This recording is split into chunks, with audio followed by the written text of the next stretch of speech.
Assalamu alaikum, bienvenue à tous, j'espère véritablement que Kochi la basse. Alors ça c'est Paul Adrien, celui qui a osé dire... Le Coran a été au moins autant trafiqué, peut-être même plus que la Bible. Bon, monsieur Paul Adrien raconte énormément de bêtises, c'est donc l'heure de répondre.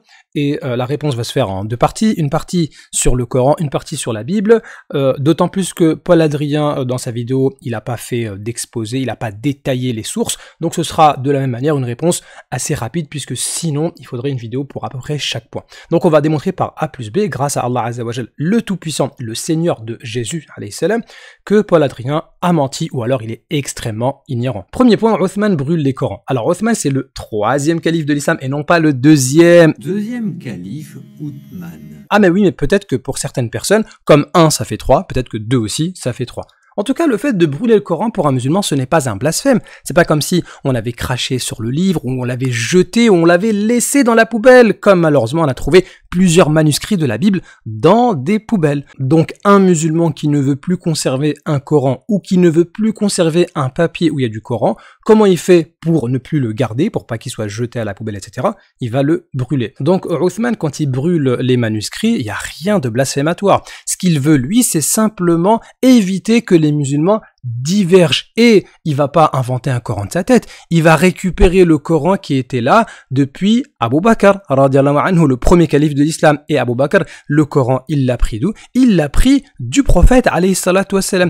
Tout le Coran avait été mis par écrit du temps du prophète, alayhi salatu wassalam, mais c'était pas mis sous forme d'un seul livre. Ça s'est fait du temps de Abu Bakr. Et Othman, ce qu'il a fait, c'est il en a fait des copies et il a distribué à tout le monde pour que les musulmans restent unis dans la lecture du Coran, pour pas que certains divergent. Et il sait très bien qu'il y a déjà des milliers de musulmans qui connaissent le Coran par cœur. Donc son acte ne les vise pas eux, ça va surtout viser les nouveaux convertis, les non-arabophones. Il leur faut un texte sur lequel s'appuyer. Et donc c'est ce que fait Othman. Et sa décision, elle est partagée par les compagnons. Dans un premier temps, Ibn Mas'ud n'est pas d'accord, il veut conserver sa propre copie, mais par la suite, il est d'accord finalement avec la décision de Othman. Par contre, quand on compare avec la Bible, il n'y a pas lieu de brûler les textes de la Bible, puisque Jésus lui-même n'a jamais lu les textes de la Bible. Jésus n'a jamais validé Matthieu, il n'a jamais validé Marc, il n'a jamais validé Luc, et il n'a jamais validé Jean, et il n'a jamais validé Actes des Apôtres, il n'a jamais validé aucun livre du Nouveau Testament, puisque Jésus n'a jamais lu la Bible. Pour ce qui est du deuxième point, plusieurs versions du Coran. En fait, ce sont des variantes, et je l'ai déjà expliqué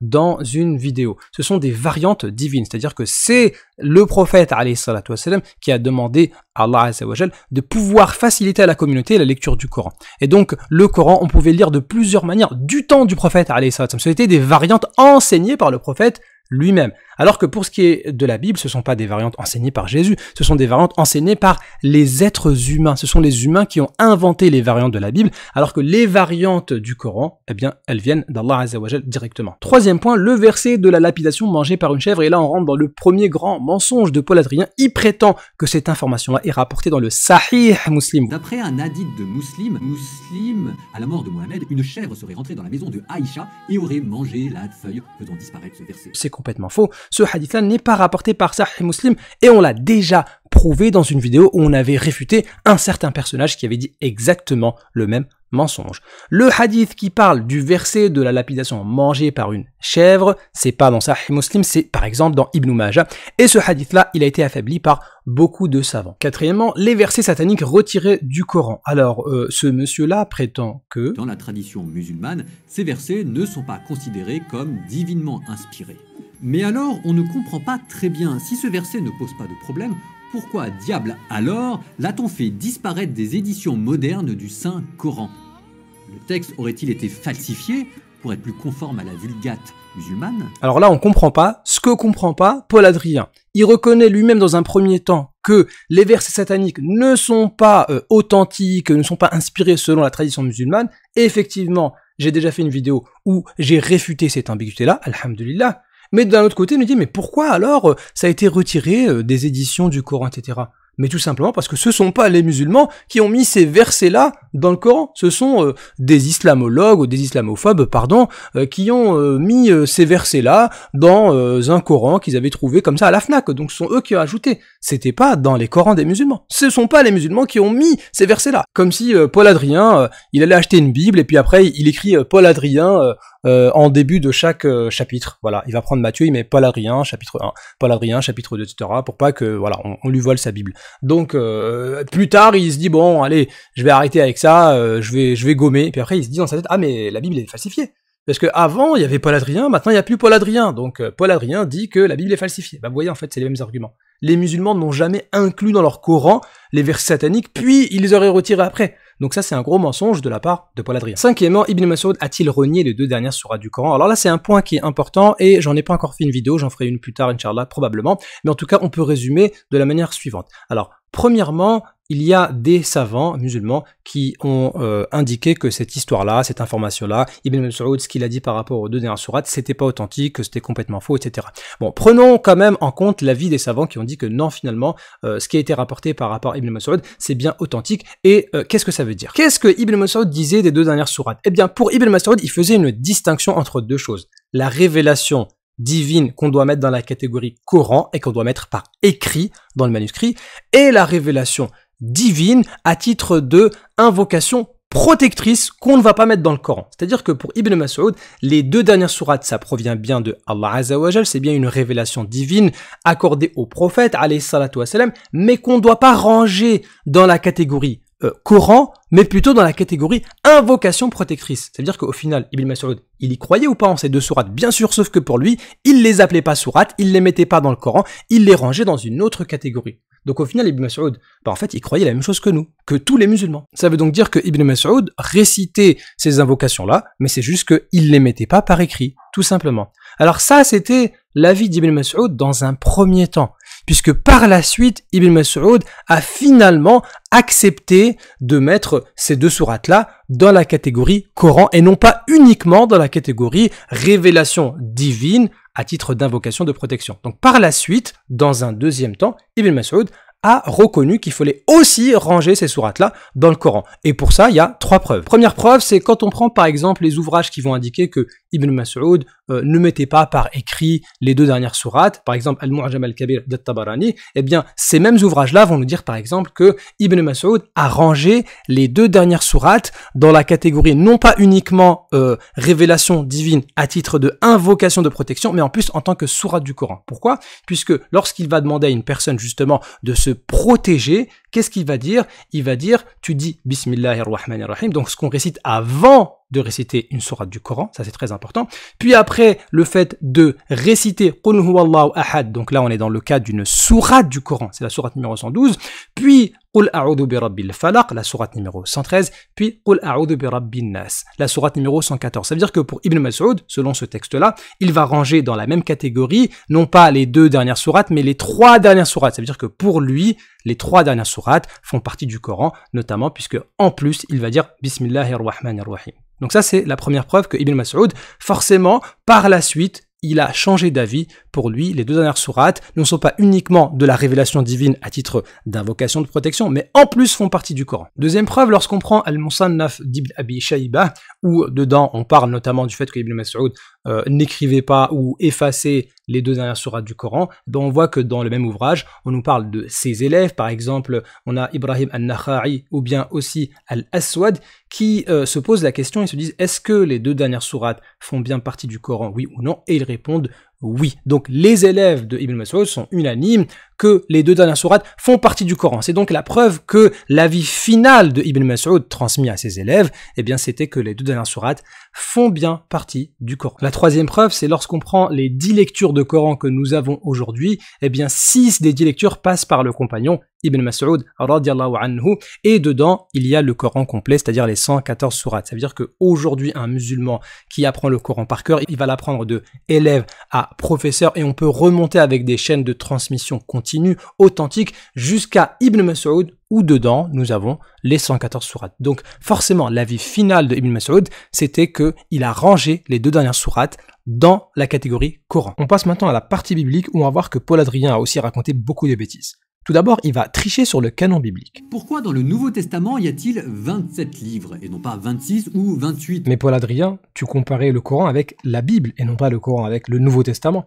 Alors pourquoi Paul-Adrien, il va uniquement parler du canon du Nouveau Testament et pas de l'Ancien Testament? Parce qu'il sait très bien que dans l'Ancien Testament, les catholiques ont plus de livres que les protestants par exemple. Donc il va volontairement cacher les divergences qu'il y a dans l'Ancien Testament. Et il va dire, oui, Nouveau Testament, il y a 27 livres, il n'y en a pas 26, il n'y en a pas 28. Donc Paul-Adrien, c'était une très belle triche, voilà, 27 livres, il n'y a pas 26, il n'y a pas 28, mais s'il avait fait pareil avec l'Ancien Testament, il aurait eu beaucoup de mal. Mais c'est pas grave, on va quand même regarder la deuxième partie, où Paul-Adrien, il va se faire réfuter par Irénée de Lyon. Grâce à l'archéologie, on peut suivre la constitution biblique de ce consensus à travers quelques témoignages allant du IIe siècle, Irénée de Lyon, jusqu'à la fin du IVe siècle. On s'aperçoit ainsi que si certains textes ont été acceptés, par exemple les 4 évangiles, d'autres, en revanche, ont été refusés. Par exemple, l'Apocalypse de Pierre. Consensus, Irénée de Lyon, consensus, Irénée de Lyon... Mais non, Paul-Adrien, tu peux pas parler de consensus des 27 livres et juste après citer Irénée de Lyon, ce savant chrétien qui reconnaît que le livre Pasteur d'Hermas, qui est un livre apocryphe, était pour lui inspiré, puisque pour lui, il le cite à titre d'écriture, comme c'est rapporté par Eusèbe de Césarée. Ça veut dire que, en fait, pour Irénée de Lyon, il n'est pas d'accord avec toi. Quand tu dis pourquoi pas 28, et non pas 26 ou 28. Ben justement, lui, il te dit, ce serait 28. Et encore, on n'est même pas sûr qu'il accepte les autres livres. Mais en tout cas, Irénée de Lyon avait un livre de plus que toi. Ça veut dire que même dans le Nouveau Testament, les savants chrétiens que tu revendiques ne sont pas d'accord avec toi. Troisièmement, Paul-Adrien cache la vérité sur le passage de la femme adultère. Vous savez, c'est le passage dans l'Évangile selon Jean, chapitre 8, où Jésus n'aurait pas condamné la femme adultère. Déjà, ce passage-là, il est présent que dans un seul des 4 évangiles, et même dans l'Évangile selon Jean, il est absent de plein de manuscrits. Donc en fait, c'est quand même bizarre. Il y a ce passage-là qui est présent dans certains manuscrits de la Bible et absent dans plein d'autres. Et lui, il va nous expliquer pourquoi. On pense qu'il s'agit d'un texte venant d'une petite communauté locale, mais étant donné l'importance sociale de ce texte, les grandes communautés ont accepté de le placer à l'intérieur de l'Évangile selon Saint Jean, duquel il ne faisait pas partie initialement. Ah, c'est pas clair ce que tu nous dis, Paul-Adrien. Regarde, en fait, les pères du IVe siècle, Jérôme, Ambroise et Saint Augustin, d'accord, d'ailleurs, toi t'aimes bien Saint Augustin. Saint Augustin, un de mes pères de l'Église préférés. Un de mes pères de l'Église préférés. D'accord, merci. En admettent l'authenticité et pensent qu'il a été retranché. Ça veut dire que, en fait, pour ces pères-là, ce passage faisait bien partie de l'Évangile selon Jean, contrairement à ce que tu dis, sauf qu'il a été retranché par la suite. D'accord? Donc c'est pas le passage n'existait pas et ça a été ajouté. Non, le passage existait et ça a été retranché. Mais pourquoi? Dans une partie des documents, par des hommes faibles dans la foi, qui auraient craint que leurs femmes n'en tirassent des conséquences immorales. Ça veut donc dire que selon Saint Augustin, un de tes pères de l'Église préférés, en fait, ce passage existait dans l'Évangile selon Jean, mais comme il y avait des hommes qui étaient jaloux, ils ont eu peur que leurs femmes fassent n'importe quoi, ils ont supprimé le passage, et ils ont réussi. Ils ont réussi à supprimer le passage de plein de manuscrits, et ça a causé tellement de variantes, 80 variantes, et c'est pas des variantes divines. Ça veut dire qu'en fait, vous êtes capable, enfin il y a des gens qui sont capables de supprimer une partie de l'évangile à tel point d'y créer presque une centaine de variantes et de le faire disparaître complètement. Quand on regarde même les pères de l'église des 3 premiers siècles, même Irénée de Lyon tout à l'heure, en fait, ils connaissaient pas ton passage de la femme adultère parce que les premiers chrétiens ici étaient tellement jaloux qu'ils ont bien fait leur travail. Ils ont bien supprimé ce passage-là. Et on a même Papias qui nous dit qu'en fait, le passage de la femme adultère, il est dans l'évangile aux Hébreux. C'est-à-dire que pour lui, il n'était même pas dans l'évangile selon Jean, il est dans l'évangile aux Hébreux, un apocryphe. En vrai, je suis même pas sûr qu'il y ait besoin de continuer la vidéo, parce que en fait, là, selon les pères de l'église préférés de Paul-Adrien, il y a des gens qui sont capables de supprimer de l'évangile tout un passage, à tel point que les 3 premières générations des chrétiens, ils l'ont complètement oublié, ils l'ont mis dans des apocryphes, et ils y ont fait presque 100 variantes. Et ils sont capables, et à tel point que même aujourd'hui, il y a encore des savants chrétiens qui considèrent ce passage comme non authentique. Ça veut dire qu'ils ont très bien fait leur travail, et donc ça veut dire qu'ils sont capables de falsifier la Bible pour une cause de jalousie. Bon, 4, en fait, les pères de l'Église confirment eux-mêmes que la Bible a été falsifiée. Prenons par exemple le tout début de l'Évangile selon Marc, commencement de l'Évangile, et juste après, Marc, il va se tromper. Il va dire selon ce qui est écrit dans Ésaïe le prophète, alors qu'en fait, non, c'est plutôt dans Malachie le prophète, et c'est après qu'il y a Ésaïe. Donc comment on explique ça? Alors comment on explique cette erreur? Il y a des pères de l'Église qui nous disent que, en fait, il a pu se faire aussi qu'au moment où saint Marc écrivait son évangile, le nom d'Ésaïe se soit présenté à son esprit pour celui de Malachie. En fait, c'est une sorte de substitution. C'est-à-dire que Marc, en fait, il s'est trompé, il voulait écrire Malachie, il a écrit Ésaïe. Bon, bah voilà, Marc se trompe dès le début de l'évangile. Bah ça plaît pas à tout le monde, ça plaît pas aux premiers chrétiens qui ont corrigé ça. Donc dans les manuscrits, on voit qu'il y a une correction très ancienne qui date de Irénée. Irénée, on en parlait tout à l'heure. On va dire que Irénée, il avait déjà une version corrigée, parce que il y a des gens qui ont osé corriger l'évangile selon Marc. Quand on prend l'évangile selon Matthieu, chapitre 27, au verset numéro 9, alors s'accomplit ce qui avait été annoncé par Jérémie le prophète. Sauf que ici, Matthieu se trompe, c'est pas Jérémie, c'est Zacharie. Alors comment les pères de l'Église vont expliquer ça? Eh bien quand on regarde Saint Augustin, un de tes pères de l'Église préférés, il nous dit « Saint Matthieu écrivait son évangile, le nom de Jérémie se soit présenté à son esprit à la place de celui de Zacharie. » Mais c'est encore l'histoire du faux semblant finalement. Comme il arrive souvent, erreur qu'il aurait certainement corrigée. Donc ça veut dire que Matthieu, au début, s'est trompé, il a mis Jérémie, après il a corrigé, sauf que les scribes par la suite, ils n'ont pas suivi, et donc la Bible a été falsifiée, à cause d'une erreur qu'aurait faite Matthieu. Et Saint Jérôme, en fait, il nous dit non, c'est pas ça. J'ai lu dernièrement dans un texte hébreu apocryphe de Jérémie qu'un juif de la secte des Nazaréens m'avait procuré, et j'y ai trouvé la reproduction littérale de cette citation. Ça veut dire qu'en fait, non, Matthieu, il avait raison, parce que c'était vraiment dans le livre de Jérémie, sauf que, en fait, ça a été falsifié dans Jérémie. Donc, soit il y a une falsification dans Matthieu, soit il y a une falsification dans Jérémie, donc quoi qu'il arrive, la Bible est falsifiée. Falsifié, peut-être même plus. Et puis après, on a plusieurs témoignages où des pères de l'Église, donc par exemple Justin le Martyr, nous dit que en fait, la Bible, l'Ancien Testament, ça avait été falsifié déjà par les Juifs. Je l'ai déjà expliqué dans une vidéo, donc il y a les sources ici, on peut le regarder. C'est dans son dialogue avec Tryphon. Même Eusèbe de Césarée, il le rapporte. Justin, il dit qu'il cite certaines paroles des prophètes et convainc Tryphon que les Juifs les ont retranchées de l'Écriture. Ça veut dire que pour les pères de l'Église, la Bible, elle est clairement falsifiée, peut-être même plus. 5. Les pères confirment que des inconnus ont écrit la Bible, parce que dans la Bible, il y a plusieurs livres, on ne sait pas c'est qui a écrit le livre X, on sait pas, voilà, impossible de déterminer l'inconnu X, ça marche pas, il y a même des passages où on sait pas c'est qui est l'auteur, comme par exemple le passage de la femme adultère, on sait pas, voilà, et ça c'est même reconnu par les pères de l'Église, qui vont nous dire par exemple concernant l'épître aux Hébreux, un des 27 livres du Nouveau Testament, Origène, un des premiers savants chrétiens, il nous dit c'est qui l'auteur, Dieu seul le sait, voilà, on sait pas. On sait pas c'est qui l'a écrit, on accepte, on prend des inconnus, mais on sait pas c'est qui. Et comment on sait si cet auteur-là, c'était quelqu'un qui aimait la falsification? On sait pas. Donc la Bible est falsifiée, peut-être même plus. Donc Paul-Adrien, on espère que tu t'expliqueras sur tous ces mensonges, ou peut-être que tu connaissais pas ces choses-là. Donc on espère en tout cas une réponse de ta part. Allez, ciao ciao. Mais en attendant, c'est bien la Bible qui est falsifiée, peut-être même plus.